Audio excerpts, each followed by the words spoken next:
Wabarakatuh. Saya Muhammad Fikri Milang. Saya dari kelompok 4 jurusan Akidah Filsafat Islam semester 4B. Jadi di sini saya membuat video ini ingin mempresentasikan makalah saya yang berjudul Metode Studi Kalam. Dalam metode studi kalam yaitu ada beberapa bagian seperti ilmu kalam itu sendiri, kajian pengembangan ilmu kalam, metode penelitian kalam, dan apa saja model-model penelitian ilmu kalam. Yang pertama, pengertian ilmu kalam.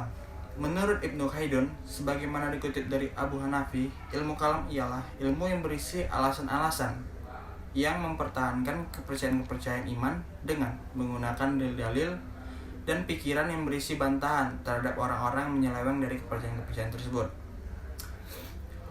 Namun, dalam perkembangan selanjutnya, ilmu teologi atau ilmu kalam itu sendiri juga berbicara tentang berbagai masalah keimanan seperti musyrik, murtad, dan lain sebagaimana bisa iman, serta hal-hal yang berkaitan dengan kalamullah yakni Al-Quran dan sesuatu seorang yang tidak beriman dan sebagainya.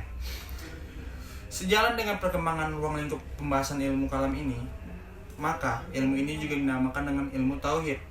Ilmu usuluddin, ilmu akaid dinamai ilmu tauhid karena ilmu ini mengaji orang yang meyakini dan mempercayai hanya pada satu Tuhan, yaitu Allah Subhanahu wa taala. Selanjutnya dinamai ilmu usuluddin karena ilmu ini membahas pokok-pokok keagamaan, yaitu keyakinan kepercayaan kepada Tuhan. Dinamai pula ilmu akaid karena dengan ilmu ini seseorang diharapkan agar meyakini dalam hatinya secara mendalam dan meyakinkan dirinya hanya pada Allah sebagai Tuhan. Yang kedua yaitu kajian pengembangan ilmu kalam. Terkait dengan pembahasan pendekatan dalam studi pengembangan ilmu tauhid itu sendiri atau ilmu kalam, maka Amin Abdullah merujuk pada pendapat Fazlur Rahman menawarkan dikembalikannya pendekatan filsafat dalam pengkajian dan pengembangan ilmu kalam. Penulis menawarkan multidisiplin dan multi pendekatan dalam pengajian dan pengembangan ilmu tauhid. Lalu yang ketiga, metode penelitian kalam. Metode dari kata metode yang berarti cara yang teratur dan sistematis untuk melaksanakan sesuatu. Jadi metode itu adalah suatu cara yang tepat atau langkah-langkah yang tepat untuk menganalisis sesuatu. Metode penelitian pada akhirnya adalah tindakan yang diterapkan manusia untuk memenuhi salah satu hasrat yang selalu ada pada kesadaran manusia, yakni rasa ingin tahu. Guna mewujudkan penelitian ilmiah dengan hasil akurat dan terarah, maka diperlukan suatu metode. Dalam hal ini, metode penelitian adalah cara atau langkah-langkah yang akan dilakukan oleh seorang peneliti dalam melakukan penelitian.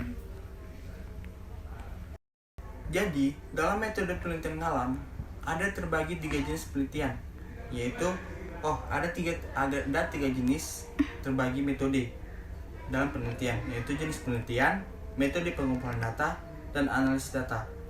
Jadi, jenis penelitian ini termasuk penelitian pustaka atau library research, karena kajian ini dalam ilmu kalam yang mengacu pada data serta informasi yang terdapat di dalam buku-buku, jurnal, atau catatan-catatan naskah. Yang kedua, metode pengumpulan data.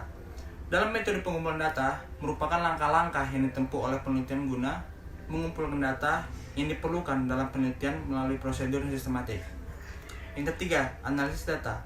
Dalam penelitian ini, penulis melakukan analisis data dengan menggunakan metode deskriptif dan analitik, dengan menelusuri dan mendeskripsikan data-data yang terdapat, sedangkan analisis data penulis lakukan dalam rangka mencapai pemahaman terhadap sebuah fokus kajian yang kompleks.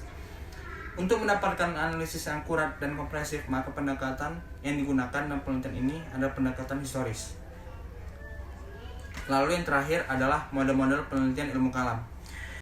Ialah model-model penelitian ilmu kalam.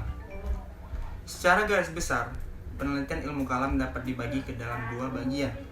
Yang pertama, penelitian yang bersifat dasar dan pemula. Kedua, penelitian bersifat lanjutan atau pengembangan dan penelitian model dan pengembangan model penelitian pertama. Penelitian model pertama ini sifatnya baru pada tahap membangun ilmu kalam menjadi suatu disiplin ilmu dengan merujuk pada Al-Quran dan hadis serta berbagai pendapat tentang kalam yang dikemukakan oleh berbagai aliran teolog. Sedangkan penelitian model kedua sifatnya hanya mendeskripsikan tentang adanya kajian ilmu kalam dengan menggunakan bahan-bahan rujukan yang dihasilkan oleh penelitian model pertama.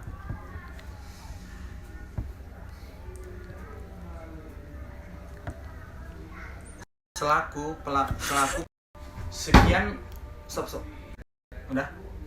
sekian presentasi dari saya. Lebih kurangnya saya mohon maaf. Wabillahi taufiq wal hidayah. Assalamualaikum warahmatullahi wabarakatuh.